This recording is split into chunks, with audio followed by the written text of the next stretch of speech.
Glória ao nome do Senhor Jesus. A paz do Senhor, povo de Deus. Deus seja louvado. Estamos aqui mais uma noite de segunda-feira, dia 4 de novembro de 2024, terminando o ano. Nós estamos aqui pela honra e glória do nome do Senhor Jesus, nos dando força, nos dando ânimo, para avançar, para que o reino avance em nome do Senhor Jesus, seja glorificado. Bom, desde já eu peço para vocês compartilhar, para vocês divulgar nos grupos de família, nos grupos do WhatsApp, nos grupos do Facebook, nos ajuda aí, tá bom? Para que nós venhamos avançar, né? Que pessoas venham ver o que o Senhor Jesus irá fazer hoje através da sua palavra, né? Hoje há um desperte hoje na palavra em vidas que estão longe, que estão distante, mas hoje tem uma palavra do céu, com o tema escatologia. Estamos hoje com o nosso irmão Cristo André Franco, da cidade de São Manuel. Daqui a pouco ele já vai estar falando da pessoa dele, né, meus irmãos? Estamos aí. Meus irmãos, lembrando, me fala como o som está saindo aí, porque os microfones são novos, profissionais. Me fala aí se o som está ok. Está ok, isso é uma próxima coisa. Está tendo ruído? Está sem ruído, mas a voz está indo aí, como que está?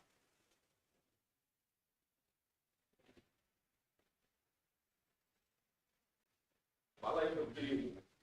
Se tiver muito baixo, o som não está perder. Mexe lá no banho lá, uma comentadinha lá.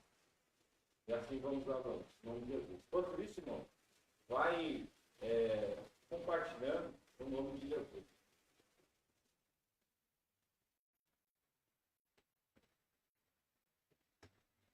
Se quiser, vai.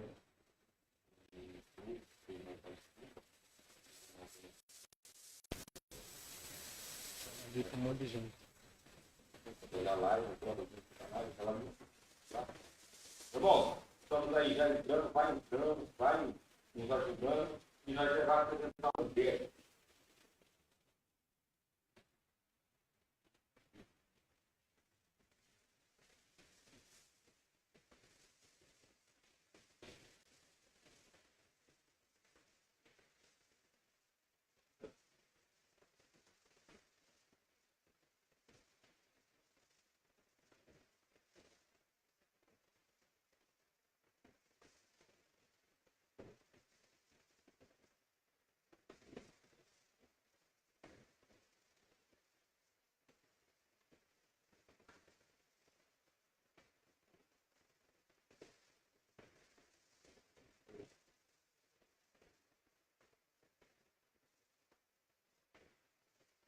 Glória ao nome de Deus.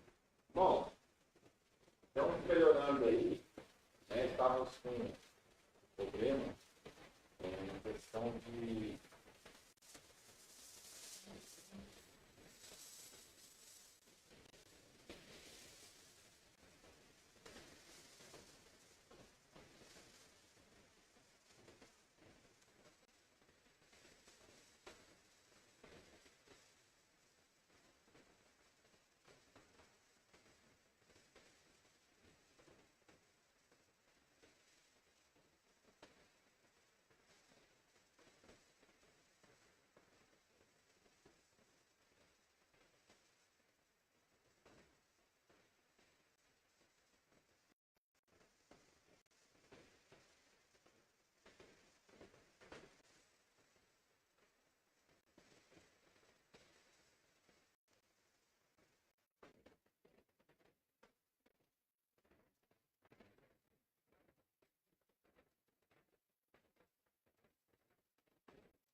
Nosso Senhor, povo de Deus, glória ao nome de Jesus. Estamos aqui tendo mais um podcast com o tema escatologia. Vai ser uma noite interessante. O nosso irmão André, que esposo, está aqui para trazer a direção e conhecimento para a glória do nome do Senhor Jesus. O povo, me fala se o som está ficando legal aí.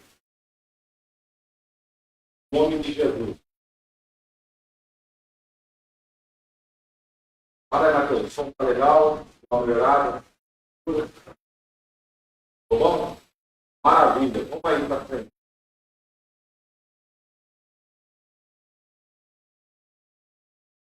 E vamos para cima. O problema, André, estava sendo som, estava dando dor de cabeça para mim, o nosso irmão Matheus. Aí mexer, mexe ali, você o problema. Óbvio, Susano, um dia eu vou trazer você que meu querido nome de Jesus, né? Pregador da palavra do Senhor. Nosso irmão Éder Rodrigues, patrocinador podcast, Deus seja louvado pela sua vida. Irmãos, vamos para cima aí. André, vamos aí apresentar a sua pessoa. Fica à vontade, tá bom? Já que você já tem familiaridade, né? Está fazendo aí basicamente tudo. Tem um baiano também. O André, como que é o seu nome completo? Paz do Senhor, meus irmãos, meus queridos ouvintes que acompanham esse trabalho abençoado. Quero agradecer ao nosso amigo irmão Tiago, idealizador desse programa, por estar nos convidando. Meu nome completo é André Lucas Orp Freidenberg. Nome Alemão. Não. E aí, André, quantos anos? Tenho 30 anos. 30 anos, minha idade, 94 também. 94. Aí a gente pobre aí, vontade de fazer qual que é a data de nascimento? Nasci 24/5/94. O nome da esposa não pode errar agora, hein? Não pode errar, por favor, não pode errar esse teu nome. Nome da minha esposa, eu sou casado com Yuli Herculano Freidenberg. Vamos agora no mês de dezembro para 6 anos de casados. É o primeiro entrevistado aí, André, que eu não mandei o escrito de pergunta.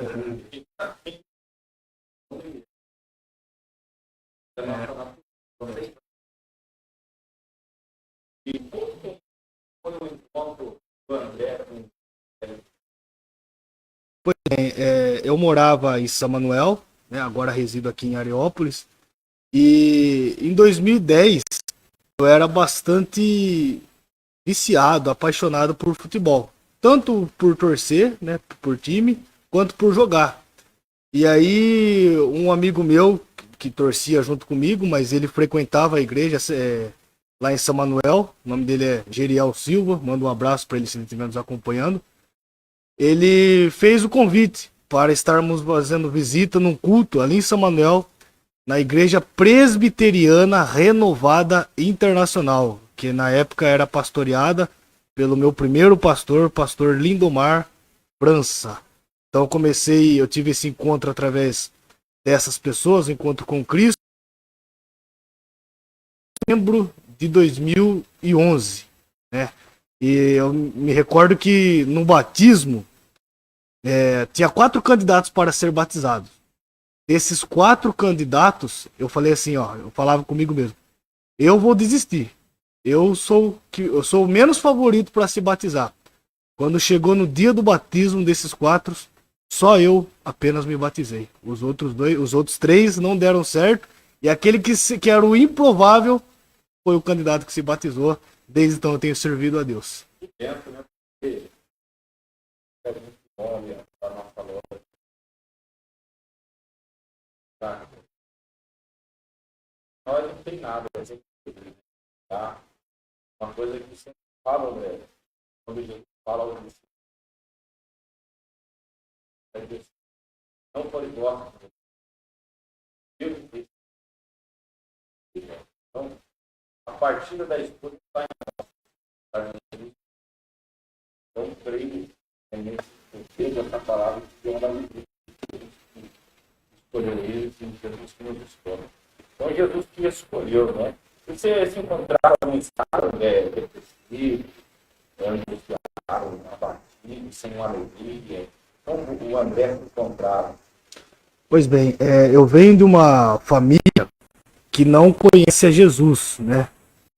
Exceto meus tios que na época moravam em Igaraçu do Tietê, eu vim de um lar que, apesar de eu amar as pessoas, né? Minha mãe, minhas irmãs, o meu padrasto, que moravam comigo, mas era um lar que não conhecia Jesus e eles tinham ali as suas alegrias, né? Em vícios, em bebidas, em churrascos, e muitas vezes isso acabava gerando um certo desconforto dentro da minha casa, né? Dentro do lar. Então eu percebi que quando chegava o final de semana, para mim ia ser um sacrifício, sabe? Um desespero, porque eu percebi que poderia vir discussões, poderia vir intrigas, não é? Desavenças, e passava muito tempo fora de casa por conta aí de churrasco, festas, e o que era para ser uma alegria, um descanso, né? Na época eu ainda estava na escola, muito dos finais de semana era um final de semana sem paz, né? E quando eu vim para Jesus, o pastor sempre me orientando em cima da palavra de Deus sobre a questão de ser luz do mundo e sal da terra através da oração intercessória, que minha família poderia vir conhecer ao Senhor. Desde então, os meus familiares, apesar de não servirem a Jesus, eles também nunca se opuseram, e sim me dão apoio, ficam felizes quando eu participo de eventos como esse, ver o meu envolvimento na obra do Senhor, e têm me dado apoio, mesmo ainda não estando na casa do Senhor. Isso, André. Eu me batizei em 2011, então nós estamos em 2024, faz aí 13 anos. E eu morava em São Manuel, congregava na igreja presbiteriana renovada, que é uma visão pentecostal. Aí quando eu me casei, eu mudei para cá, que minha esposa ela é de Areópolis. E no momento eu sirvo a Jesus na Assembleia de Deus Ministério no Ipiranga, ali na rua José Bentivenha, Vila Bentivenha. Cristo no Ministério Oipiranga. No Ipiranga. Sim. Sirvo a Jesus ali ali nós cooperamos como professor de escola bíblica dominical, também cooperamos com instruções para os candidatos ao batismo e auxiliamos também o irmão Silas, que é o líder de jovens, nós auxiliamos ali como um vice-líder de jovens ali também no trabalho com a mocidade. André, e assim, a gente olha assim a evolução de Cristo na nossa vida quando a gente se interessa, né? E está envolvido com as coisas de Deus, né? Se envolver na palavra, se envolver na oração, sempre buscar mais de Deus. Isso é muito interessante para nós, né? Que somos jovens e temos todo o fôlego, todo o ânimo para se envolver. Então, 13 anos servindo a Cristo, está na igreja Ipiranga. Qual que é o cargo eclesiástico? Tem um cargo eclesiástico, o irmão já chegou?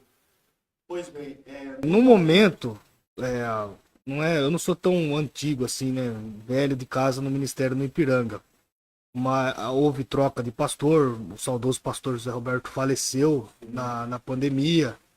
E no momento eu sirvo a Deus ali como professor de escola bíblica dominical. Desde então ainda não ingressei no ministério do diaconato, do evangelista, do presbítero, mas temos ajudado ali a obra de Deus com o material escrito. Nós fizemos já uma EBOM, Escola Bíblica de Obreiros e Membros, e Deus me deu graça de ser o comentarista da lição, a revista Vencendo Conflitos, né, que foi feito ano passado, e eu tenho colocado a teologia, o estudo, né, com humildade, debaixo da graça do Senhor, como ferramenta na obra do Senhor. Então o senhor é um cooperador da obra do Senhor, né? Um cooperador, né? Mas o Senhor tem uma direção, um chamado para cada um de nós, né? E é entender que é tudo na vontade dele e ele assim faz conforme a vontade dele. O interessante é permanecer, né, meu irmão?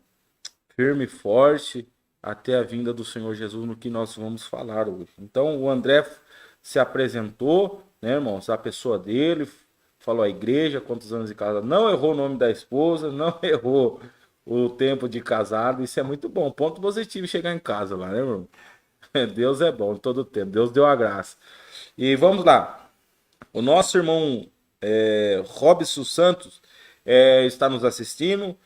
O nosso irmão presbítero Fabiano Albuquerque, lá de Botucatu, ele está dizendo aqui, a paz, Tiago, o irmão André é gente boa demais, né? Deve conhecer o irmão. Trabalha junto, isso é benção. Então, o Fabiano também é falando de Jesus o dia inteiro, então só sai conversa. O céu tá acompanhando, então. Vai um abraço, Fabiano. Logo eu vou trazer o senhor também aqui, né? Ele é líder dos varões setorial do Masbrac, né? E eu vou trazer ele qualquer hora aqui também para falar o que o senhor fez, o que o senhor está fazendo na vida, como que é o trabalho de dirigir o setor da Umasbrac do O Brasil para Cristo. Irmãos, então vamos lá. André, vamos já começar no tema, né? São 8h15, é uma coisa que come bastante tempo, né? Então vamos lá. Tem algum significado escatologia? Escatologia significa estudo, né, ou doutrina das últimas coisas.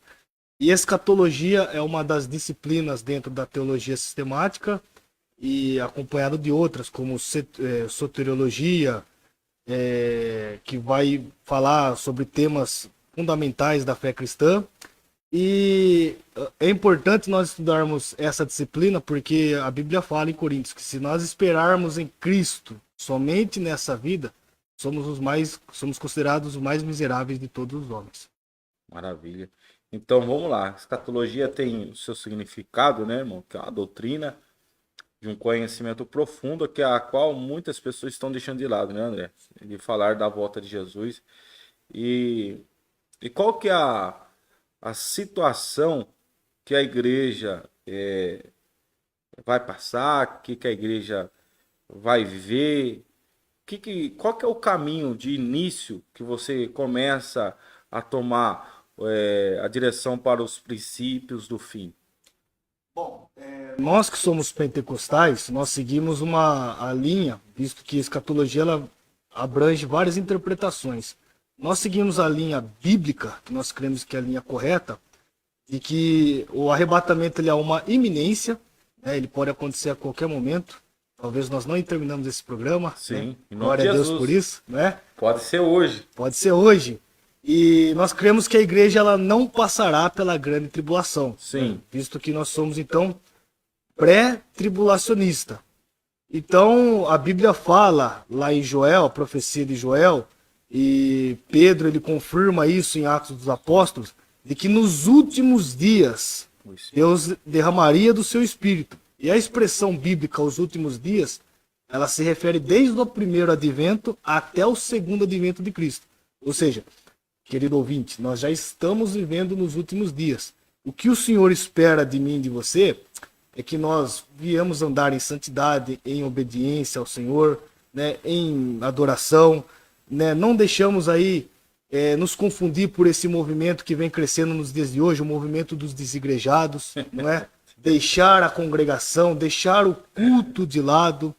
E talvez você esteja assistindo essa live, você possa só dar um pode olhar aqui. Lá para a câmera. Você pode estar pensando assim, ó, mas eu não estou preparado para a volta do Senhor, né? Eu tenho cometido falhas. Talvez você se ache indigno, né? Mas o Senhor está sempre disposto a perdoar, né? A levantar alguém que tem um coração contrito e quebrantado. Lembrando que na obra de salvação, temos ali etapas. Quando você aceita Jesus, Romanos 10 vai dizer, se com tua boca confessares e com o coração creres em Jesus, serás salvo. Então, quando eu e você aceitamos a Jesus, nós somos justificados. E aí o que ocorre? Somos libertos da culpa do pecado. Porque Romanos capítulo 8 vai dizer que nenhuma condenação há para os que estão em Cristo Jesus. Então, primeiro, ato definitivo, justificação. Somos libertos da culpa do pecado. Isso aí é interessante você estar acompanhando. Em segundo lugar, estamos sendo salvos do poder do pecado. O que a Bíblia vai chamar isso? Santificação, porque a santificação ela é inicial e progressiva. Santificação é luta contra o pecado. Não é ausência do pecado, não é vida perfeita. Todo dia tá lá, batendo na porta. As tentações vêm, nós temos que lutar contra a nossa velha natureza, né? Se não fosse Cristo, se não fosse a sua misericórdia em nossas vidas, então nós estamos sendo salvos, somos salvos do poder do pecado. Romanos vai dizer, e o pecado não terá mais o domínio sobre vós, mas chegará um dia, glória a Deus. Olha aí. Por isso que nós estamos falando sobre escatologia, que seremos salvos da presença do pecado. Isso ocorrerá por ocasião do arrebatamento da igreja, onde nós teremos os nossos corpos glorificados, semelhante ao de nosso Senhor e Salvador Jesus Cristo. Isso é tremendo, né? Imagina. Isso está lá em 2 Coríntios, né? Capítulo 15. Está lá no 15, né? 51. 1 Coríntios 15. Primeiro, né? Não me falha a memória. Isso o Paulo vai falar para a igreja de Coríntios, revelando para eles, né? Olha que coisa gloriosa, né, irmãos? E assim, até chegar nesse caminho, que seremos tirados com força, o arrebatamento significa isso. André, qual que é o estado que a humanidade vai se encontrar quando Jesus virá buscar a sua igreja? Como que o mundo vai estar? Bom, a Bíblia, nós falamos aqui que o arrebatamento ele é uma iminência, né? Sim. Então, eu imagino assim, depois de 1 Coríntios capítulo 4, vai entrar o texto de 1 Tessalonicenses capítulo 4, vem o capítulo 5, e ali Paulo vai dizer, quando eles vos disserem a paz e segurança, quando lhes vos disserem, perceba que ele está falando com a igreja para o mundo. Quando eles disserem a paz e segurança, lhes sobrevirão repentina destruição. Então, eu creio assim, que o mundo ele vai estar imaginando, né, o porquê de muitos cristãos terem sumido, terem desaparecidos, né, e vai se levantar o homem do pecado, né, o homem da iniquidade, né, o anticristo, o falso profeta, vai enganar as nações, vai vir prometendo paz, vai vir fazendo acordo, e aí eu creio que o mundo ele vai estar condenando, criticando a igreja, que já vai ter sido arrebatada, que era o motivo de tantas desavenças e tantas discordâncias, vindo Sim. que vem esse anticristo promovendo Sim. a paz, logo eu creio que haverá esse comentário, essa crença, né, do mundo acusando a igreja de promover o caos. Então dá para entender que o mundo vai estar em caos. Sim. Porque se tem um culpado, há uma culpa. E qual culpa, né? Vemos que para um anticristo a qual a Bíblia vai direcionar, que ele vai trazer uma falsa paz, um falso reinado, uma só moeda, vai estar tudo bem, e ele vai trazer um novo tempo. Sim. Nas claras. Então o mundo vai estar em caos, né? Caos ético, financeiro, né? O mundo vai estar de ponta cabeça. Porque não tem como ele arrumar uma coisa se já está organizado, já está tudo estabilizado. Então, o que nós entendemos, André? Esses acontecidos que está acontecendo mundialmente, né? A fome aumentando, o amor se esfriando, né? De muitos cristãos, não somente dos cristãos, da humanidade, pai matando filho, mãe matando filho, família se destruindo, sinais no céu, na terra, terremotos, enchente. Tudo isso aponta claramente que Jesus está aí? Eu creio que sim. Avaliando as profecias bíblicas, né? Olhando para a Bíblia, é bom que se diga ao nosso ouvinte que o arrebatamento ele é uma iminência. Ele não depende de sinais.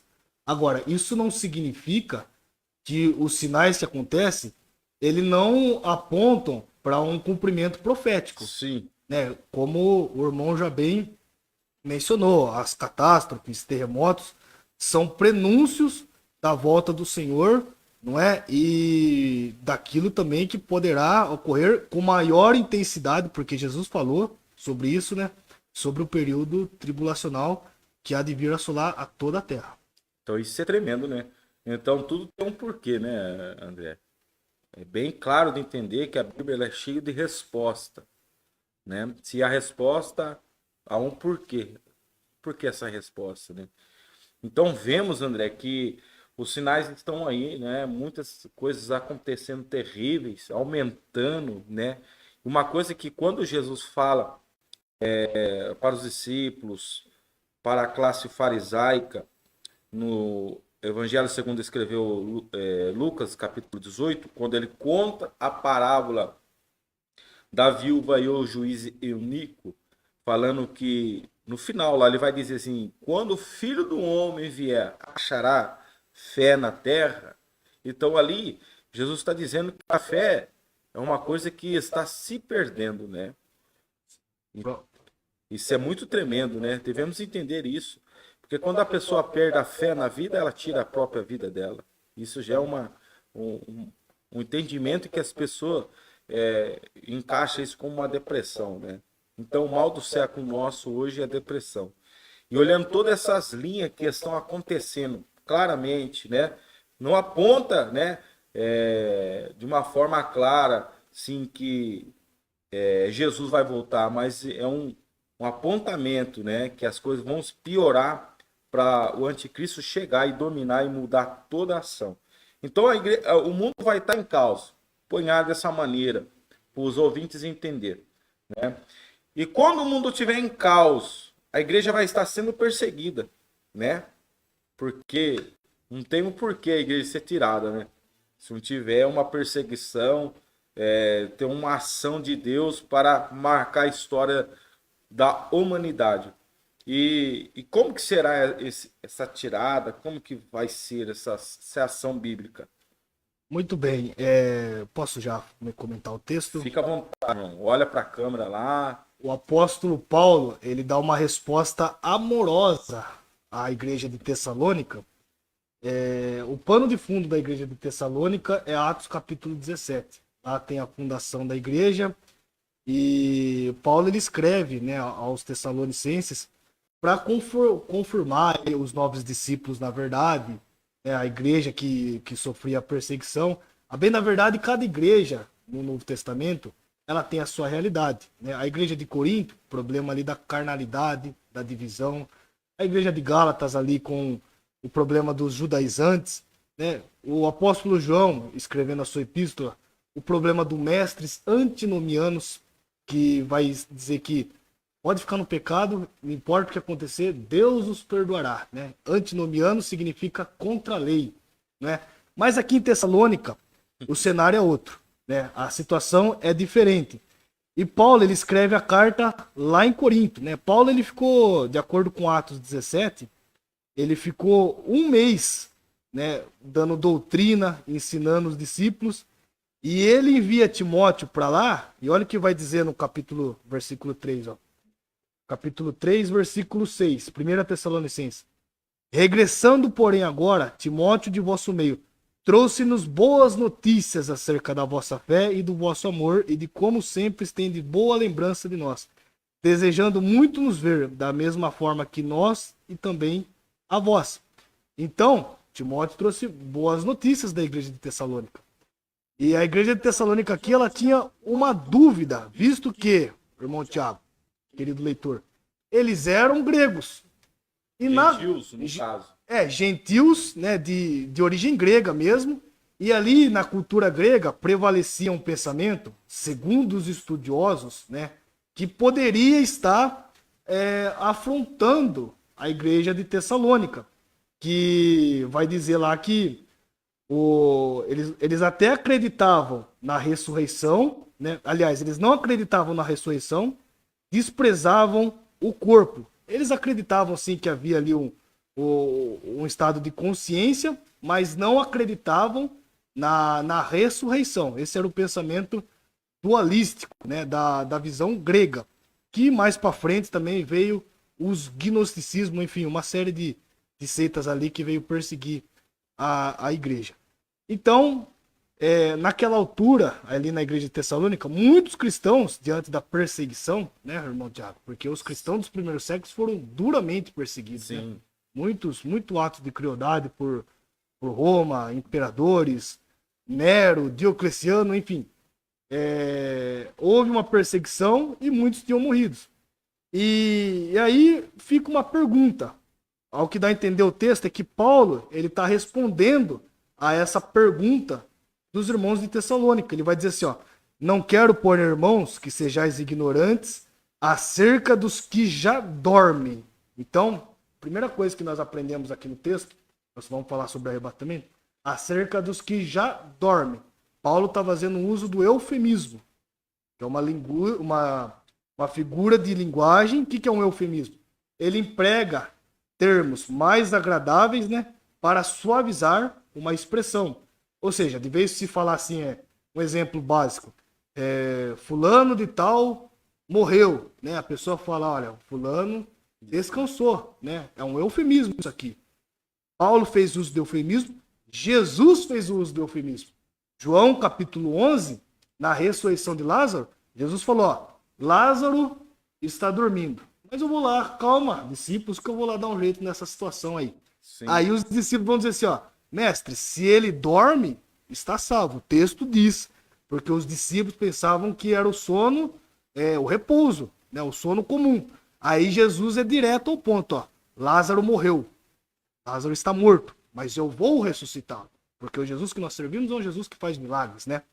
Então, aqui a expressão não quero que sejais ignorantes acerca dos que já dormem. Aqui é um eufemismo para se referir aos mortos em Cristo. Depois a gente vai falar o estado dos que morrem sem Cristo. E ele vai continuar dizendo, ó, para que não vos entristeçais como os demais que não têm esperança. Então Paulo, ele não queria que eles ficassem sem conhecimento, né, a respeito daquela informação. Ele não queria que os irmãos permanecessem na ignorância. E como é que nós sabemos que haverá ressurreição?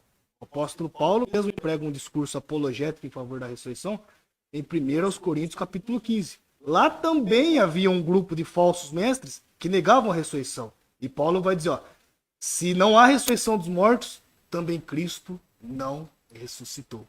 Então, Paulo ele deixa claro aqui que há um estado, há esperança para os que morreram em Cristo, né? O corpo, na verdade, está morto. Então, Paulo aqui, ele vê, tem aquela cultura que nós falamos aqui, a cultura pagã, né? Dos gentios, do mundo grego-romano. E aí, então, Paulo entra com a doutrina, com a palavra de Deus.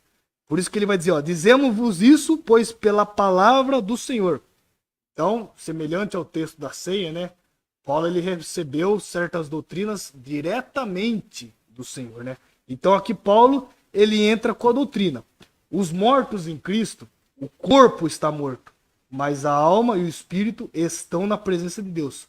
O texto, poderíamos estar vários textos aqui, mas eu quero deixar um que eu deixei anotado aqui, que está lá em Lucas 23, quando o ladrão na cruz disse, ó, Senhor, lembra-te de mim quando entrares no teu reino. Jesus disse para ele, ó, em verdade te digo que hoje estarás comigo no paraíso. Então, aí dá um mistério, né? Não é? Se o crente, né, o cristão, ele morre, Cristo, corpo em Cristo, né? O corpo, na verdade, morre aguardando o arrebatamento, a glorificação do corpo. Mas a sua alma, o seu espírito, de acordo com Eclesiastes, de acordo com Apocalipse, alma e espírito são inseparáveis na eternidade.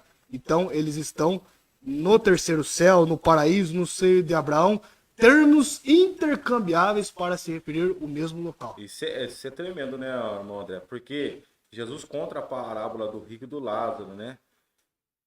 Com o pai Abraão no seio de Abraão. Ele usa um termo figurativo, né? Da pessoa de Abraão. E isso é uma afirmação. E tem religiões aí que afirma que isso, aquele que morreu em Cristo está dormindo, né? E eu sempre falo assim, então, uma pessoa que dedicou a sua vida toda para servir a Jesus, lutando contra o pecado diário, às vezes tropeçou, mas lutou para vencer, dela morre e vai ficar imersa. Não existe, irmão. A Bíblia é clara, aquele que morreu em Cristo tem um lugar preparado para ele, né? Esperando o dia para arrebatar, tirar ele dali, levar ele para, né, as bordas do cordeiro, que nós vamos estar falando daqui a pouco, porque Deus é Deus e Deus cuida, né? Se Deus está cuidando da gente, vai deixar a gente ali enterrado? Não, Deus tem um lugar para nossa alma e para o nosso espírito. Eu creio assim, né, irmão? Né? Eu creio assim e vejo de forma clara da palavra de Deus que essa é a direção que devemos tomar e pensar, né? Que Jesus tem um lugar já preparado quando a gente encontra a morte do nosso corpo. Tem o nosso irmão Bento Ribeiro, está nos saudando com a paz do Senhor Jesus Cristo. A nossa irmã Rose Miranda também está nos saudando com a gloriosa paz do Senhor, desejando uma boa noite abençoada para nós. A nossa irmã Rosa Dutra, lá de Bariri, nossa irmã amiga também, está nos acompanhando. Deus seja louvado, irmãos. Irmãos, compartilha essa live aí que só está começando, né, irmão? Hoje eu creio que nós vai até umas 9h30. Em nome de Jesus. A palavra de Deus tem que ser propagada, lançada. Então vamos lá. Você, não cortando a linha de raciocínio do irmão aí, pode continuar a maneira que o irmão quiser, tá? Fica à vontade, tá bom? Pois bem, muito obrigado. Eu queria também mandar um abraço ao pastor Bento Ribeiro, né, que está nos assistindo. É pastor da Igreja Assembleia de Deus do Brás, lá em São Manuel, uma grande pessoa. Escreveu um livro, né? Foi publicado da viagem que ele fez para Israel. Sim. Escreveu o livro com o título Ali Eu Aprendi. Uma bênção, muito bom, um homem de Deus. É bom, já que dá para nós trazer um homem, né? Isso aí, tá vendo? Olha o mistério. O mistério de Deus aí.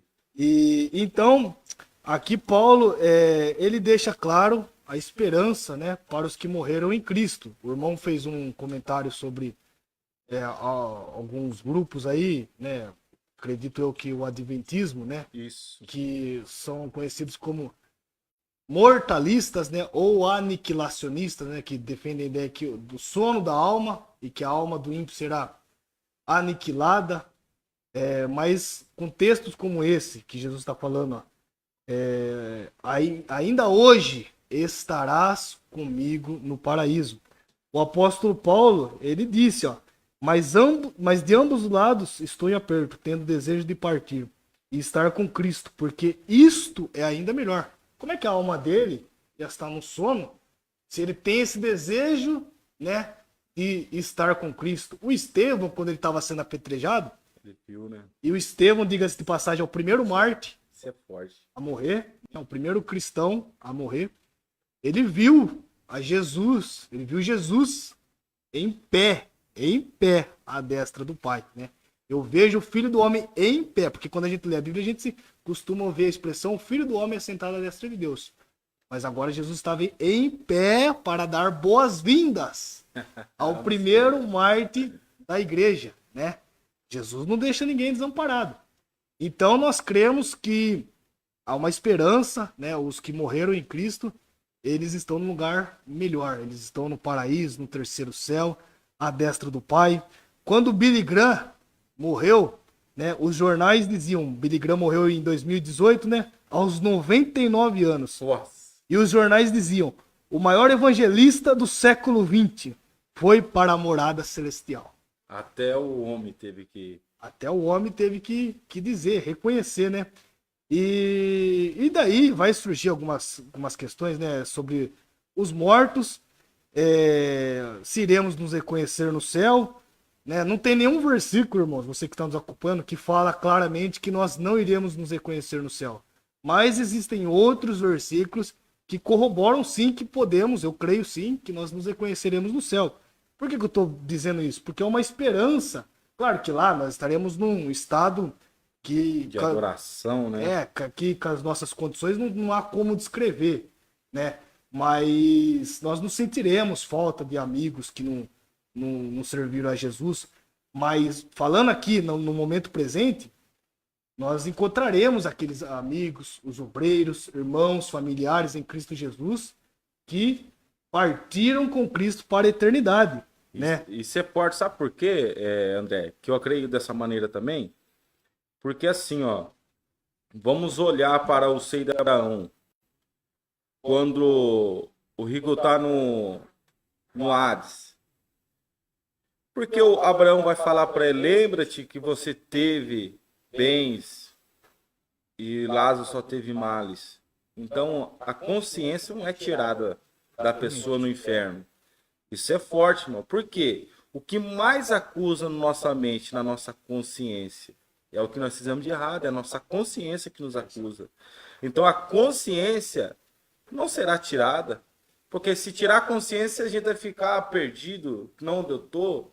Não é assim a consciência da alma. A consciência está ligada na nossa alma, no nosso sentimento, ligado ao nosso espírito. Então, eu creio dessa maneira também, André, que a consciência não será tirada, nem quando nós estaremos com o Pai, né, com Jesus, e também aqueles que estarão, né, com a sentença da morte eterna. Isso é uma linha de raciocínio clara e fácil de entender, que o raciocínio não será tirado. E pode continuar, meu irmão, em nome de Jesus. Isso que o irmão Tiago citou é uma coisa muito forte, muito interessante, porque o estado de consciência, porque eles vão estar conscientes conforme a história de Lucas 16, que não é uma parábola, porque os que propagam, né, o sono da alma vai dizer que aquilo ali é uma parábola. Não, ali nós cremos que Jesus conta uma história em forma de parábola, né? O irmão que é pregador do evangelho, né, igual quando a gente vai fazer um sermão, uma conjectura, né? Uma conjectura, uma ilustração, não é? Então, Jesus ele faz aquele uso que estava familiarizado com o seu público, né? Sim. Ali daquela época. E nós vemos ali quando aconteceu o atentado de 11 de setembro, muitas pessoas ali que se há relatos, né? Querendo pular do avião antes do avião ir naquela direção da torre. Da torre em chamas, né? Prefere pular não sei quantos quilômetros de altura, virar um pastel lá no chão, do que entrar ali naquele fogo, né? Aquela fumaça em chamas. Por quê? Por causa do horror, da situação gritante, desesperadora. Então, o castigo do ímpio, ele é real. Desesperador. E a bem-aventurança, o estado de gozo, de alegria, né, do justo, ele é real, conforme texto que mencionamos aqui, e também o irmão citou aí, Lucas capítulo 16. E outros textos podem corroborar com isso sobre a questão da consciência, do reconhecimento no céu. Sim. Primeiro, Lucas 10:20 vai dizer que nós vamos ter nomes, né? Ali Jesus falou, ó, não fiquem felizes só porque os demônios... Né? Você se sujeitam, né? Antes se alegrai, porque vocês têm nomes escritos no livro da vida. Nomes servem para distinguir uns dos outros, sim, né? Para nos dar identidade. Para anunciar cada um conforme, né? Exatamente. Mateus 8:11, Jesus falou que nós vamos estar com Abraão, Isaac e Jacó. Os discípulos ali no mundo da transfiguração, eles reconheceram Elias e Moisés. 1 Coríntios capítulo 13, versículo 12, vai dizer que vamos ter mais conhecimento. Ok? Só deixar um parênteses aqui, uma pincelada, né, irmão? Vamos ter mais conhecimento. Então, lá naquele tempo, não é nem o assunto aqui. Naquele tempo não será mais necessário o uso dos dons para os nossos irmãos cessacionistas, né? Agora, enquanto a igreja está na terra, nós somos continuistas, nós cremos na atualidade dos dons espirituais. E agora uma pergunta assim, sem dentro do tema. O que o irmão olha para a direção das buscas dos dons? Né? Paulo fala buscar sem cessar, de umas fala dele, tem outra que ele me falha a memória agora, André, que ele não deixar algo que fugiu agora na minha mente, irmão, que isso é tremendo. Não sei se está em Filipenses, que ele vai falar para a igreja, não deixar que apague a chama para a igreja buscar os dons espirituais, né? Não extinguir os dons espirituais. Se não me falha a memória, está em Filipenses. Né, irmãos? Mente de pregador é assim, irmãos. Tem hora que é tanta coisa, né, André, que dá um branco, né? Uhum. Mas, assim, Paulo vai falar, não extinguais o Espírito Santo. 1 Tessalonicenses 5:11. O irmão falou, é de Deus, a Bíblia já estava aberta. Olha aí, então isso é forte. Eu sinto a graça. A igreja atual hoje, ela tem buscado os dons, porque hoje o dom mais olhado é o dom da revelação, sim ou não? Sim. E assim, quais dons que a igreja está deixando de buscar? Para eu olhar, irmão, sem criticar, sem falar apontamento, né, André? Na humildade, porque devemos aqui anunciar, porque a escatologia é o apontamento do fim. Então, nós estamos trazendo uma clareza da palavra de Deus. Eu acredito, no meu modo de pensar, que os dons que são mais buscados são aqueles que dão mais, humanamente falando, né? Mais visibilidade para a pessoa, que é o de línguas, né? O profecia, o irmão falou a revelação. Acredito eu, na minha humilde visão, que a igreja hoje tem desprezado o dom de discernimento dos espíritos. Aí, Entendeu? isso é tremendo. Porque o apóstolo Paulo fala que o diabo, né, ele se transfigura de anjo de luz. Então tem muitos falsos ministros, né, falsos mestres entrando nas igrejas. O grande perigo, às vezes, de se estudar a teologia é porque tem movimentos aí, teólogos do liberalismo teológico. Isso aí é um perigo, isso aí mata a igreja, isso aí acabou com muitas igrejas na Europa, nos Estados Unidos. O liberalismo teológico, para quem não conhece, ele quer explicar a Bíblia pela razão. Então ele vai dizer que Jesus ele não ressuscitou, foi algo ali na mente dos discípulos, não houve multiplicação dos pães e peixes, o Jonas não esteve ali na baleia, no peixe, ali no livro de Jonas. Tudo que acontece na Bíblia deve ser explicado pela razão e não pela fé. Então, isso é um perigo muito grande, né? O credo apostólico, que vai dizer lá, crê em Deus Pai, né? Que veio da Virgem Maria, padeceu, sofreu por Pôncio Pilatos, ressuscitou, está à destra do Pai e voltará. Enfim, eu não lembro de cabeça o credo apostólico. Mas os liberais, o liberalismo teológico, eles sabem o que eles vão dizer do que é verdade nesse credo? Só a parte. Padeceu por Pôncio Pilatos. O resto é invenção da igreja. Então, cuidado. Cuidado com quem você convida para pregar. Cuidado com quem você escuta na internet, né? Porque o evangelho está sendo pregado, mas tem bastante lobo disfarçado de cordeiro por aí, meus irmãos. Então, isso é uma coisa que a igreja está deixando de buscar, o discernimento do Espírito, né? Porque Paulo fala, né? Aquele que está em espírito discerne quem está em espírito. E aquele que está na carne, não discerne quem está no espírito, e nada é discernido, né?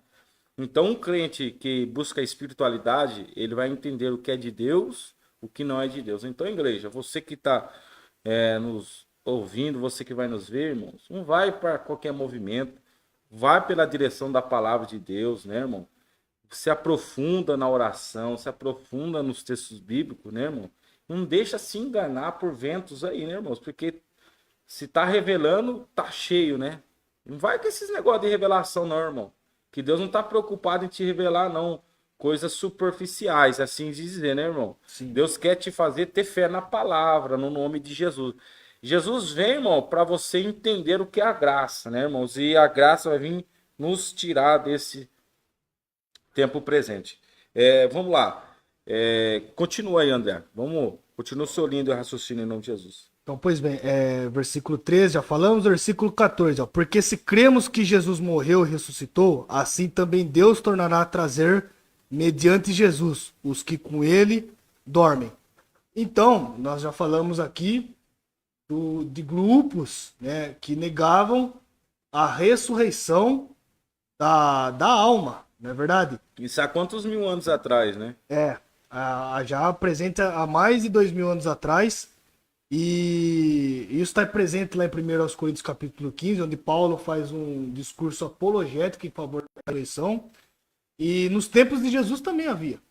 Sim, o grupo do partido judaizante, os saduceus, né, tem os fariseus, esses criam na ressurreição, mas tem os saduceus. Os saduceus eles não acreditam em ressurreição, não acreditam nos anjos e nem no juízo final.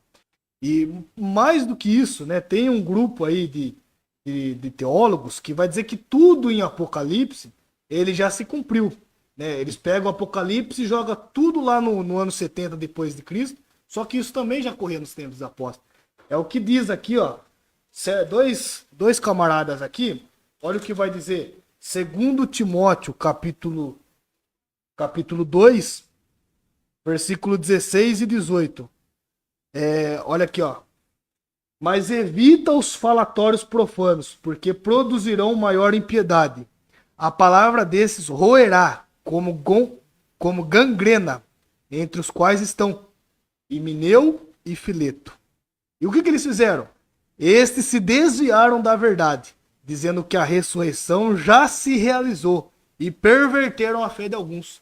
Então, além dos saduceus, de falsos mestres, lá em 1 Coríntios 15, também tem esses dois personagens aqui, ó, Himeneu e Fileto, né, que se desviaram da verdade e estavam tentando enganar os sinceros, os honestos na fé, a se desviar da verdade, dizendo que a ressurreição já havia acontecido, que não havia esperança. Então Paulo ele está trabalhando essa questão, né, do estado intermediário, né, que há esperança para aqueles que morreram em Cristo. E já citamos aqui o discurso apologético de Paulo em 1 Coríntios 15, você pode ler com mais calma depois. Ele vai dizer que se não há ressurreição de mortos, Cristo também não ressuscitou. E se Cristo não ressuscitou, logo é vã a nossa pregação e também é vã a nossa fé, não é? Isso aí também combate outro movimento herege, que é uma ramificação do gnosticismo no primeiro século, conhecido como docetismo, que do grego é parecer. Jesus só parecia ter um corpo humano. Era um fantasma, um espírito.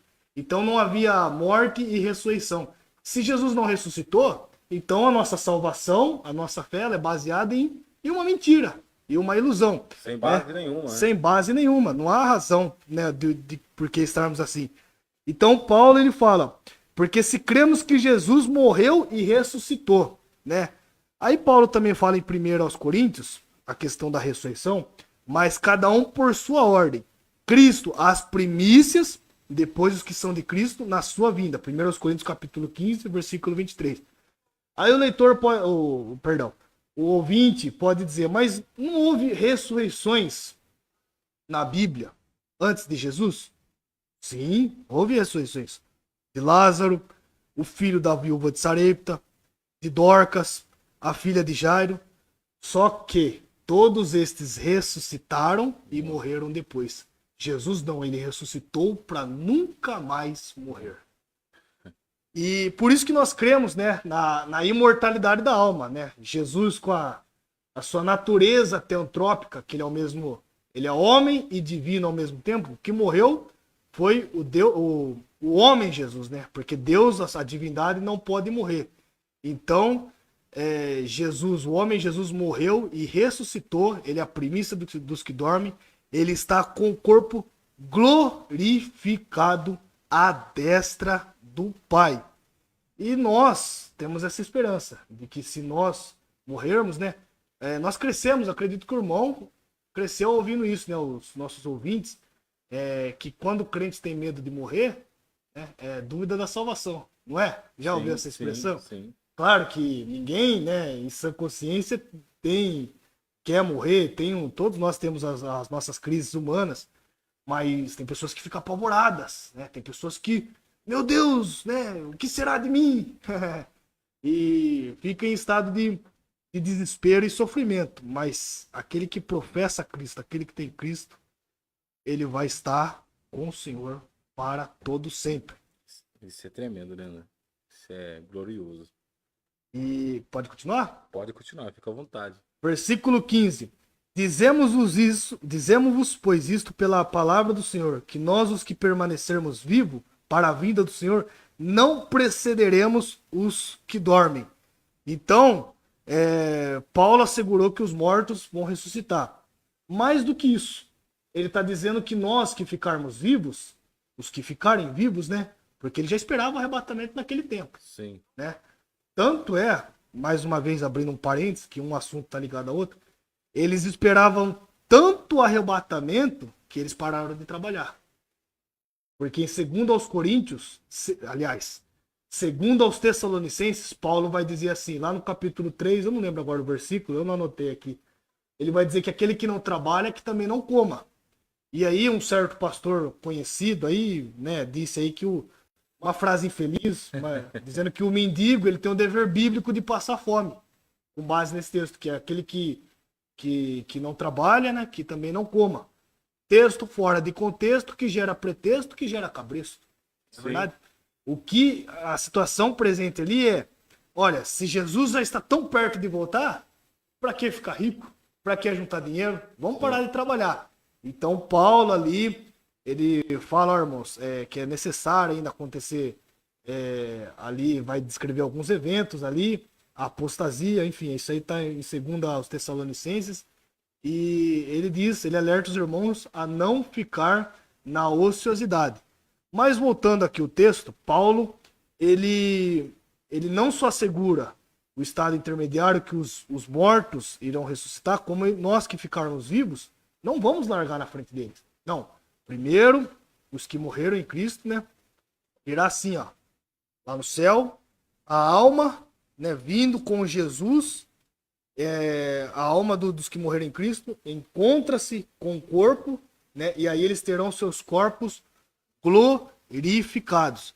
Então, o arrebatamento da igreja, ele tem os seus propósitos, ele tem os seus objetivos. Um deles é levar a igreja para o céu, conforme João 14, né? Participar das bodas do Cordeiro, né? Do tribunal de Cristo, que não é um tribunal de condenação, depois podemos falar disso depois.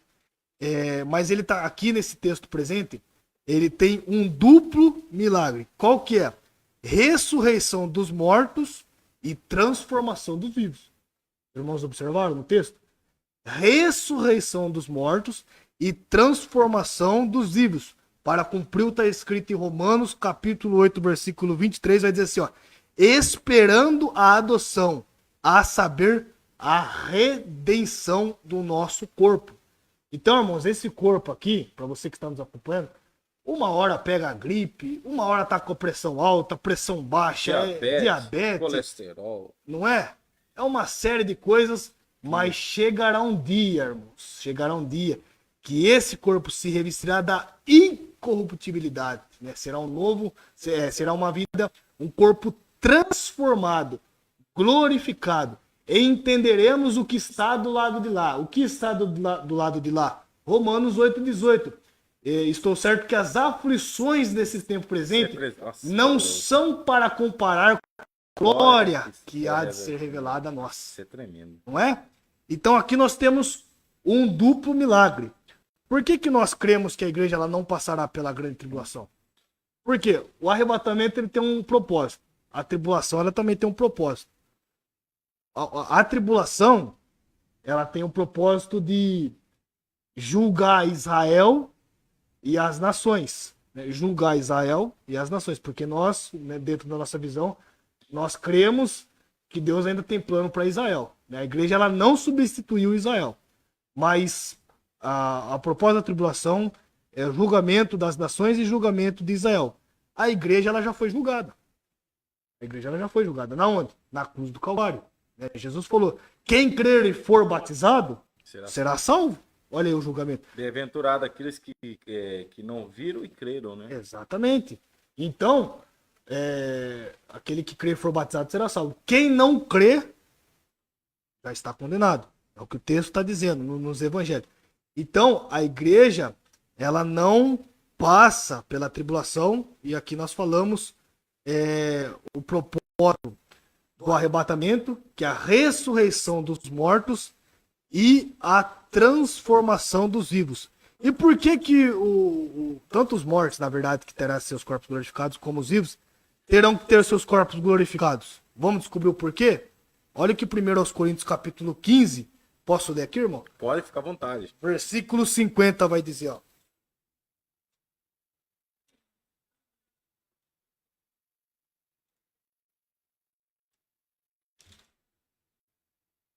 1 Coríntios 15, 50.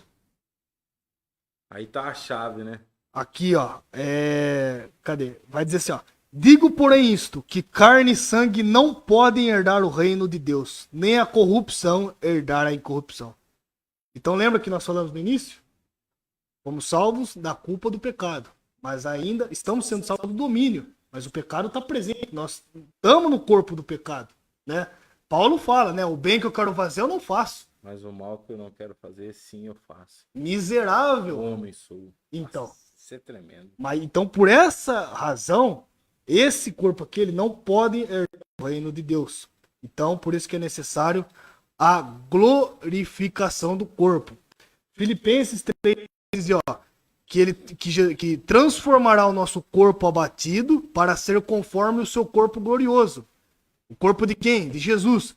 Segundo o seu eficaz poder de sujeitar também a si todas as coisas. Está lá em Filipenses, na carta aos Filipenses, capítulo 3, versículo 21.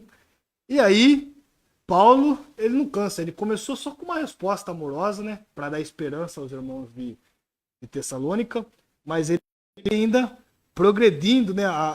Esse mistério revelado, né? A questão do arrebatamento da igreja. E aí ele vai dizer no versículo 16. Bom, se eu tiver muito rápido aqui, se Não, for fica à vontade. Parte, por favor, pode me interromper. Fica à vontade. Depois nós vamos fazer uns cortes muito abençoados, em nome de Jesus. Então Paulo fala aqui no versículo 16. Porque o mesmo Senhor descerá do céu com alarido, com voz de arcanjo e com a trombeta. Isso aqui é interessante. Com a trombeta de Deus. E os que morreram em Cristo ressuscitarão primeiro. Então, pense assim. Os crentes, né, os salvos, eles vão ter o privilégio de ouvir essa trombeta, né? Para a nossa reunião com Cristo. Aonde? Nos ares. Por quê? A vinda de Jesus, a segunda vinda, ela se dá em duas fases. Uma para a igreja, que é o arrebatamento, e a outra com a igreja no fim da grande tribulação, para livrar Israel do anticristo, julgar as nações, ali ocorrerá a separação do joio do trigo, né? A separação do bode das ovelhas. Então, a segunda vinda se dá em duas fases. E aqui nós estamos falando sobre a primeira fase, que é o arrebatamento da igreja. E aí nós vamos ouvir uma trombeta. Trombeta na Bíblia significa convocação, tanto militar quanto religiosa. Nós vemos isso aí nas festas, lá no Antigo Testamento. E aí é que está um negócio. Por que se perde, né? Nós estamos falando aqui, até o irmão estava conversando quando não estava no ar, sobre a questão da ignorância. Ignorância que eu falo, irmãos, não é a questão de um saber mais que o outro saber menos disso. Eu não sei todas as coisas, né? Eu sempre falo para os meus alunos, os irmãos da Escola Bíblica Dominical, olha, aqui todo mundo sabe tudo e ninguém sabe nada. Ninguém é melhor do que ninguém, né? Não... O fato de eu ter uma formação teológica não faz eu superior, melhor do que os irmãos. Muitos irmãos que não tiveram uma formação, mas que conhecem muito bem a Bíblia, são pessoas honestíssimas na fé, defensores do Evangelho. Então, quando eu falo o texto, na verdade, fala de ignorância, é porque é para a gente não cair no sensacionalismo, né? na escatologia política, né? Visto que tem várias interpretações por aí, e você acaba ouvindo e foge da interpretação correta da Bíblia e foge da declaração de fé da sua igreja. Nós que somos pentecostais, que estamos nessa tribuna, nós somos pré-tribulacionistas, futuristas, né, o método futuro do Apocalipse, né, e cremos na distinção, né, de Israel e a igreja. Então está falando aqui o texto de trombeta. Essa trombeta aqui, de 1 aos Tessalonicenses, A câmera virou... é uma trombeta de Deus. Não é a mesma trombeta de Apocalipse 11:15, que lá a trombeta é tocada por anjo. Porque daí essa visão vai ser a que favorece os meso ou mid-tribulacionistas. Ah, tá vendo? A trombeta vai tocar, a sétima trombeta, e nós vamos ser arrebatados. Não, perceba que uma trombeta é de Deus. Tem uma ação, né? É, uma diferença, um Isso. contraste. Uma trombeta é de bênção. A outra trombeta, Maldição, né? ela desencadeia. Ferirá a terra, ferirá o sol, ferirá a Exatamente. lua.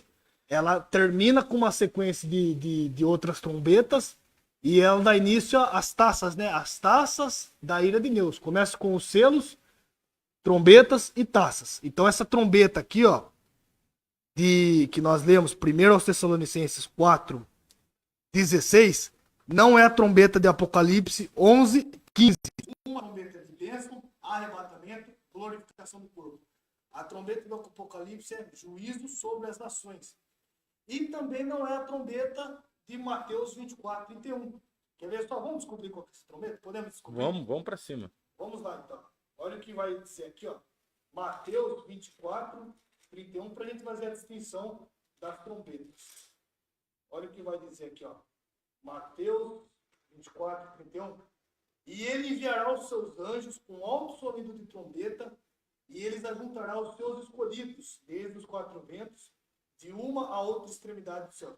Quem são os escolhidos aqui? Jesus está falando para quem? Para o povo de Israel. Por que ele vai reunir os escolhidos? Por quê? Uma direção à igreja. Porque olha o que vai dizer aqui em Mateus 23. Mateus 23, 37. Isso aqui é forte. Jerusalém, Jerusalém, que matas os profetas e apedreias que te são enviados. Quantas vezes eu quis ajuntar teus filhos, como a galinha junta os pintadinhos debaixo das asas, e não quiseste, vocês rejeitaram a obra da cruz. Olha. Aí ele vai dizer no versículo 38. Aqui que está o porquê da reunião do ajuntamento futuro de Israel. Eis que a vossa casa vai ficar deserta. Por isso que ele vai reunir os escolhidos. A casa vai ficar deserta. Por quê? Porque eles rejeitaram o Messias. Porque eu vos digo que desde agora não me vereis mais, até que digais, bendito o que vem em nome do Senhor. Então, o povo vai tem sido disperso. Sei que Deuteronômio capítulo 28 é um texto muito querido por parte da igreja, e para mim também. Ali vai falar da bênção em decorrência da obediência, né? Bendito serás.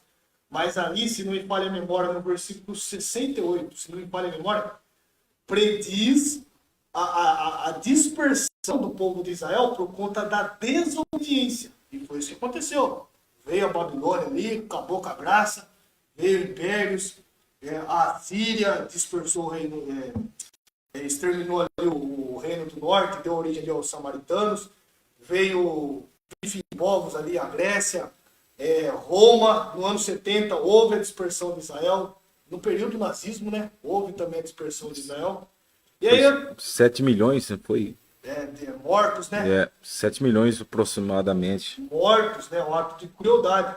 E aí alguns vão dizer assim, olha, Deus não tem mais nada para Israel. Mas se a dispersão de Israel, conforme o texto que lemos e citamos, ela foi literal, por que a reunião também não seria? Então fica esse argumento para ser comprovado. Então, a trombeta aqui de Mateus 24, 31 é para reunir os escolhidos. Porque Israel, no momento de hoje, ele se encontra, Paulo fala, né, como inimigo da cruz.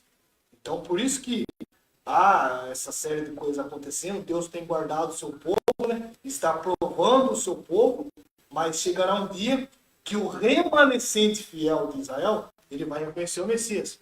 Romanos 11, 26 vai dizer assim, ó, porque o endurecimento de Israel, olha aqui, isso aqui, ó, o endurecimento de Israel veio em partes, até a plenitude dos gentios. E ali vai falar que o remanescente de Israel será salvo. Então, que forma que o judeu é salvo hoje? Pela fé em Cristo Jesus. O remanescente. Como é que Jesus vai salvar naquele tempo? Da mesma forma, o remanescente, o judeu ortodoxo. Então, quando a Bíblia fala que todo Israel será salvo, nós precisamos explicar esses argumentos aqui. É o judeu ortodoxo que será salvo. Até porque lá numa das igrejas do Apocalipse, né, Jesus vai dizer, né, dizem judeus, mas não são. Mas são sinagogas de Satanás. Não é essa questão se a pessoa nasce em Israel, sou Israel por patriotismo, sou salvo. Não.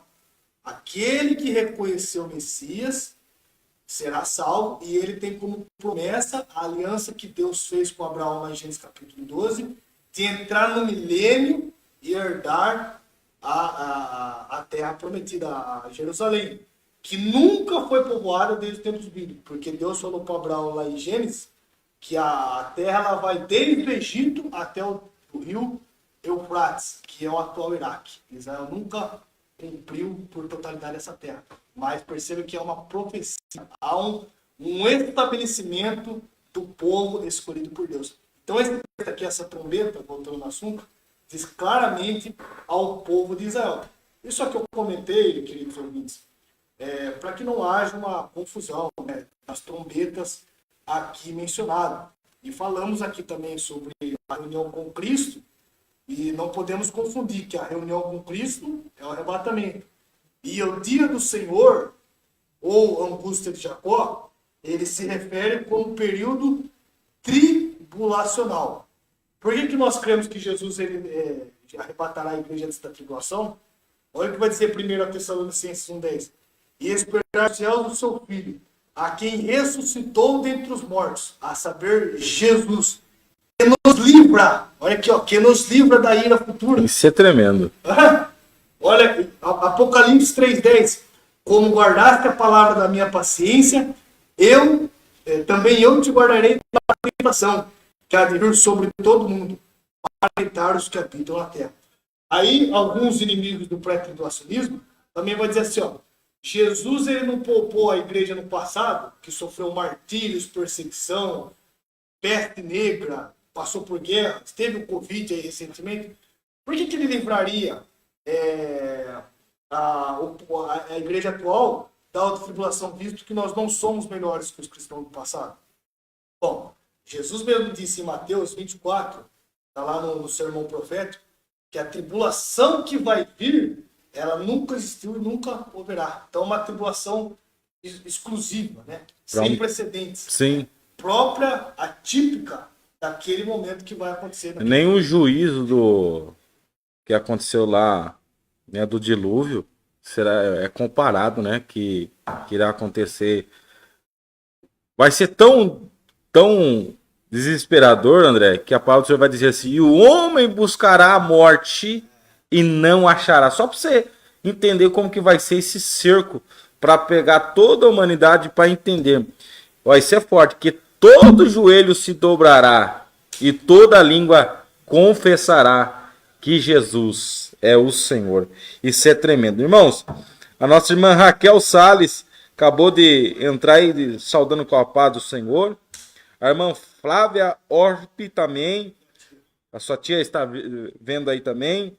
O meu amigo Carlos Amaral, né, meu amigão, patrocinador aqui, um abraço, meu querido. Meu amigo Eliseu Chaves, lá de Bariri, a paz do Senhor Eliseu, um grande abraço. E também o irmão Flávio Mateus está nos assistindo. Nosso amigo, irmão em Cristo, que participa conosco do programa na rádio, Ebenezer, toda quinta-feira. Toda quinta-feira é o Ebenezer. Estamos acompanhando aí no Facebook. Como que é esse Ebenezer? Só pelo Facebook ou tem uma frequência em rádio? Como que é? O programa ele é feito, transmitido pelo Facebook e também pelo YouTube, né? Tem o canal YouTube. Rádio Rubens Ebenezer. Inclusive, essa irmã aqui, Raquel Salles, né? É a esposa do nosso amigo Rubens Ebenezer, que é o idealizador desse programa. Sim. E tem sido benção também esse meio de comunicação. Maravilha. Vamos marcar um dia, meu irmão, para o senhor vir aqui para testemunhar, para falar da palavra, como que nasceu esse projeto. Porque, irmão, aquilo que, irmão, não seremos ignorantes, irmão. Quanto mais gente propagar o evangelho, acende a seara dos filisteus, vamos falar assim, irmãos, trazendo a verdadeira palavra, irmão. Vamos para cima, né, irmão? Se tiver 10 programas na nossa região é muito abençoada, né, irmão? E o nome de Deus é glorificado. André, você falou sobre o corpo glorificado, sobre a trombeta e o período, nós já falou como que vai estar a humanidade, o mundo, e o que acontecerá para nós já para o caminho, porque é grande, né? É grande. Se a gente for abordar aqui, nós temos que fazer uns 5 episódios aí, de 1 hora aí, para dar uma pequena, né? Uma coisa na outra, uma coisa puxando. Vamos concluir, né? Vamos concluir. A igreja foi tirada. O que acontecerá para a conclusão? Bom, a igreja ela é arrebatada e para nós dizermos aqui de acordo com a palavra de Deus, não significa que quando a igreja for arrebatada, o anticristo ele se manifestará. Né? Há uma lacuna de tempo aqui. Quanto tempo isso vai durar? Não sabemos. A Bíblia ela não menciona esse espaço. É possível que o mundo ele esteja falando, que nós falamos no início, o motivo de cristãos terem sumido. Inclusive, tem um pastor.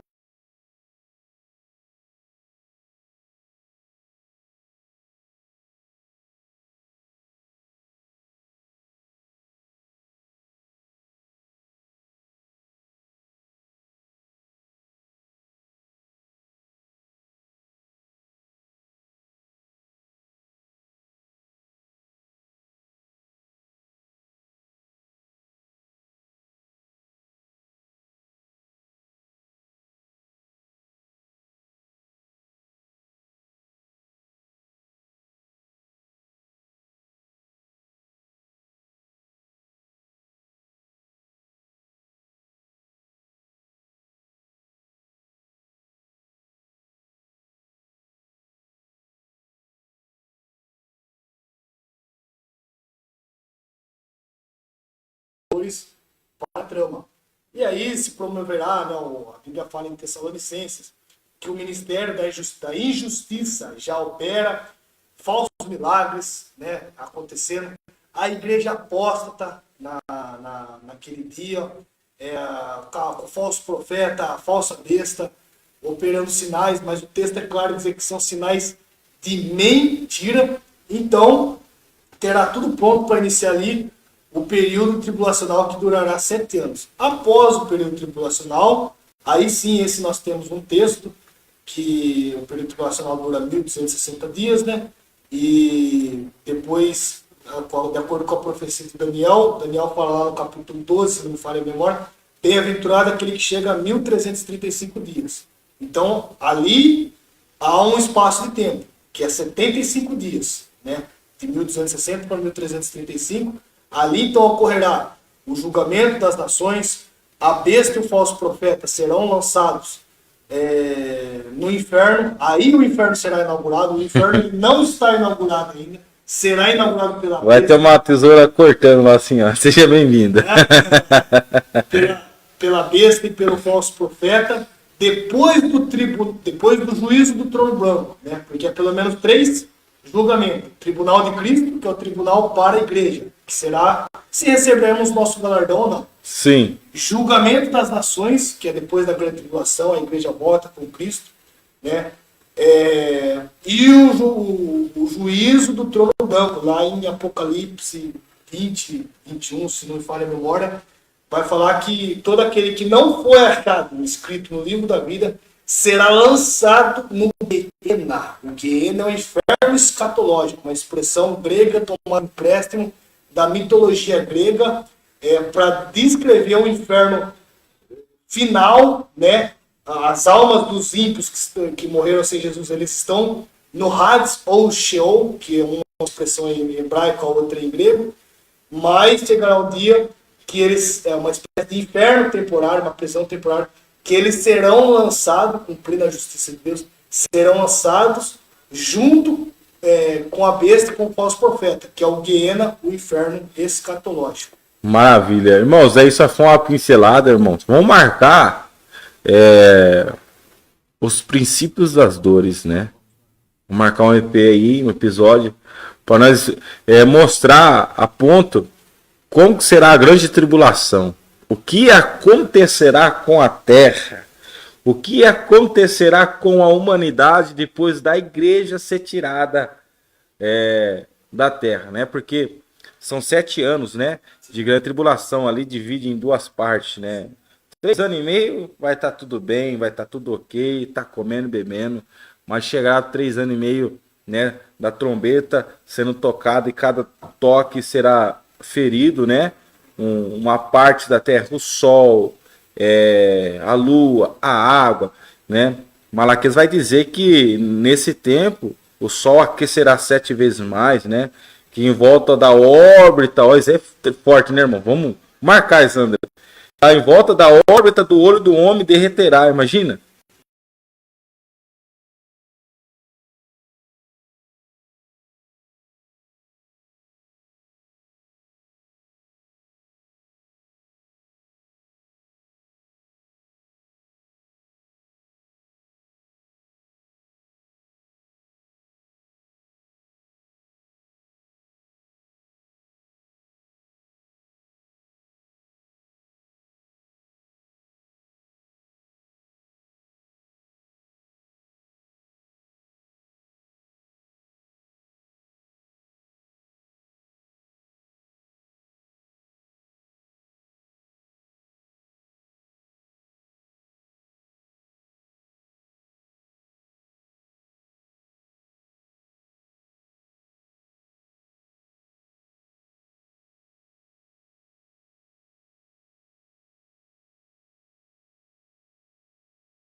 salvo. Jesus falou também sobre o arrebatamento em João 14, ó, não se turbe o vosso coração. Credes em Deus, credes também em mim. Na casa de meu pai há muitas moradas. Se não fosse assim, eu não vos teria dito. Vou preparar-vos um lugar. E quando eu virei, vos levarei para mim mesmo, para que onde eu estiver, vós estejais também. Então Jesus, ele quer te salvar. Jesus, ele quer ver você de volta na igreja. Jesus quer ver você cantando com a mocidade, cantando com o círculo de oração, ajudando ali a obra para que o reino de Deus avance, para que o reino de Deus propague. Não importa o que você fez de errado, o que você deixou de fazer, há perdão, há restauração para a sua vida. Né? O homem pode acusar, o homem pode apontar dedos, mas Jesus, ele estende o seu amor, a sua graça, a sua misericórdia, e estão estendidos sobre mim e sobre você, para que você volte, né, no lugar de onde você nunca deveria ter saído, que é a igreja do Senhor, os caminhos do Senhor, porque logo, logo, né, ele arrebatará a sua igreja e ele quer fazer você um morador, um cidadão celestial para a honra e para a glória do seu nome. Isso é tremendo. Fica com essa mensagem, meu irmão, né, André? Isso foi direcionado do céu para uma pessoa, para uma vida, para um alguém, né, que irá ver esse vídeo, aquele que está vendo. Irmãos, já desde já, André, eu agradeço a oportunidade de ter essa comunhão com o irmão, de aprender, né, e falar do que é melhor da palavra do Senhor. Vamos marcar mais um episódio, né, para nós falar claramente os sinais, o que acontecerá, os princípios das dores, né? Então vamos já marcar já logo mais, né, que o ano está acabando, né? Irmãos, está sendo uma bênção, André. Tem muitos irmãos que vão ser entrevistados. E assim, Deus tem feito que está expandindo, né? Tem muitos irmãos que vão ser entrevistados. Nossa irmã Zilma Maria também está nos cumprimentando com a paz do Senhor. O irmão Leandro Parente, se eu não me falho a memória, ele é pastor do Belém, lá da Santa Mônica. A Zilma vai ser entrevistada dia 11, né? Próxima segunda-feira agora. Né? Tem um testemunho poderoso. Vai ser uma bênção no nome de Jesus. André, assim vai ficar o convite, né, para o irmão voltar aqui. Vamos estar conversando. Essa live vai subir para o canal do YouTube, né? A gente faz a live pelo Facebook, salva e sobe para o YouTube, né? Você que está nos vendo, vai lá no YouTube e se inscreva no canal do Atriuscast. Nos ajuda a subir o número de inscritos, né? Isso aqui é um trabalho missionário, irmãos. Não tem nenhum olhar, André, assim, em questão financeira, irmão. É tudo pela misericórdia de Deus que nos dá força, nos dá ânimo para ir, né, irmãos? Então, nos ajuda, irmãos, a avançar e que o nome de Jesus seja glorificado na nossa vida, no nome de Jesus. Meus irmãos, o horário voou, né, André? Foi benção, olha. 9h30, bem que eu falei para ele, 9h30 nós vamos chegar lá, e foi mesmo. E só começamos, né, irmão? André, só começamos. Então, eu agradeço, André. Fica à vontade, né, a deixar essa palavra de ânimo, de alegria para os irmãos aí, de agradecimento. Bom, quero agradecer ao irmão Thiago pelo convite. Quando eu vi ali no Facebook, ali no Messenger, eu fiquei muito feliz pelo convite. E eu sou um apreciador de trabalhos como esse, né, podcast, live. Eles são meios de comunicação, inteligência e estratégia que Deus dá ao homem para que se propague a palavra de Deus, o Evangelho, visto que tem muitos que usam essa ferramenta, né, para promover o pecado, promover tanta perdição, né, sensualidade. Nós estamos aqui para falar a palavra de Deus. Que Deus abençoe o Tiago, tenho acompanhado os convidados, tem sido uma bênção, homens e mulheres de Deus. Agradeço a cada um que se interagiu essa noite, os irmãos, os amigos, os irmãos de Cristo Jesus. E se me permite, Monteiro, eu só quero deixar recomendado aqui. Fique em paz. Falamos aqui sobre escatologia e para a gente ensinar é necessário que a gente venha aprender. Né? Isso. O conhecimento ele não se... Não é uma ferramenta, né? É necessário que a gente faça pesquisa, estude, vá para a oração, que é o principal. Mas eu quero deixar uma obra aqui, ó. Esse livro aqui, Perguntas Escatológicas Difíceis de Responder. Aqui vai falar por que não sou pós-tribulacionista. Aí que já passaram pela grande tribulação, Quem são as duas testemunhas, né? Tem bastante curiosidade. Esse livro aqui é do pastor Elias Soares de Moraes, um grande erudito da palavra de Deus, com especialidade em escatologia. Tem sido uma bênção, assim como outros pastores pentecostais também, apologetas, que são homens levantados por Deus, e são ferramentas que nós ali assim interagimos para crescermos na graça e no conhecimento. Deus abençoe você, querido ouvinte, o nosso irmão Tiago que nos convidou. Foi um prazer, uma alegria muito grande estar aqui essa noite. Amém, meu irmão. Então vamos marcar, né? Já vamos deixar aí já agendado aí para dezembro. O irmão voltar, irmão, porque é uma coisa que não pode apagar, né, irmão? Essa chama tem que continuar para falar os princípios das dores quando a igreja será tirada da terra. Irmãos, dia 15 de novembro agora vai ter uma marcha para Jesus, irmãos. Vai ter um mover para Jesus, irmão. Tá tendo marcha para Exu, tá tendo marcha para tudo, irmãos. Tem que falar claramente. Crente, você que está me ouvindo, que vai me ouvir, você que não for nessa marcha, irmão, você vai estar falhando, irmão. Você vai tropeçar, por quê? Não é para o homem, irmão, André. É para Jesus. Já está dizendo, marcha para Jesus. Vai ter um culto de adoração, vai ter um caminho, né? Que vai mostrar aquele povo caminhando para uma direção do culto. Vai ter várias bandas, vai ter pessoas de Deus lá, irmãos. Então, eu te chamo e te convoco a estar conosco dia 15/11 de novembro, a próxima sexta-feira, um feriado, né? Vai ser um feriado. Irmãos, vem conosco nesse movimento para Jesus, né? Não é para o homem. Irmãos, vamos, você que é de Botucatu, Bariri, Jaú, da onde você está nos vendo, vem conosco. O nome de Jesus venha a ser glorificado. Desde já agradeço, André, novamente, a todos que nos ouviu e que nos vai ouvir e ver. Deus te abençoe, uma ótima semana e fica com a gloriosa paz do Senhor Jesus. Até dia 11/11, no nome de Jesus. Tchau, tchau, fica com Deus, até a próxima.